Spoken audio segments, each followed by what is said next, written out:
November 6 திருவனந்தபுரத்தில் KSRTC பேருந்தில் பயணிக்கிற ஒரு பெண்ணுக்கிட்ட ஒரு ஆள் தப்பாக நடந்துக்கிற காணொலி வெளியாகி இருக்கு. அந்த காணொலியில் ஒரு ஆள் தனக்கு பக்கத்தில் அமர்ந்திருக்கிற பெண்ணுடைய உடைக்குள்ளார கையை விடுறாரு. இதனால் அதிர்ச்சி அடைந்த அந்த பெண் கூச்சலிடுறாங்க. ஆனால் பேருந்தில் இருக்கிற எல்லாருமே அமைதியாக இருக்கிறாங்க. அப்புறமேட்டு கண்டக்டர் என்னன்னு விசாரிக்கிறாரு.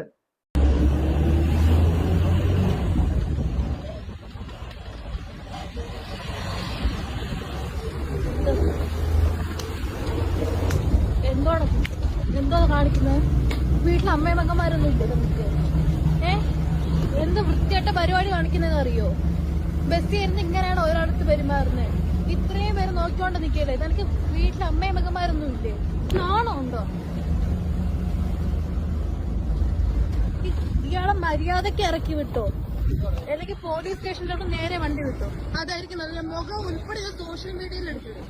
பெண்களுக்கான பாதுகாப்பு இந்தியாவில் கேள்விக்குறியாகவே இருக்கு. இவ்வளவு மக்களுக்கு போது ஒரு பெண்ணுகிட்ட ஒரு ஆள் தப்பாக நடந்துக்கும் போது தனியாக இருக்க பெண்களுடைய நிலைமை என்னவா இருக்கும்? கடுமையான சட்டத்திட்டங்கள் இல்லாததான் காரணம்.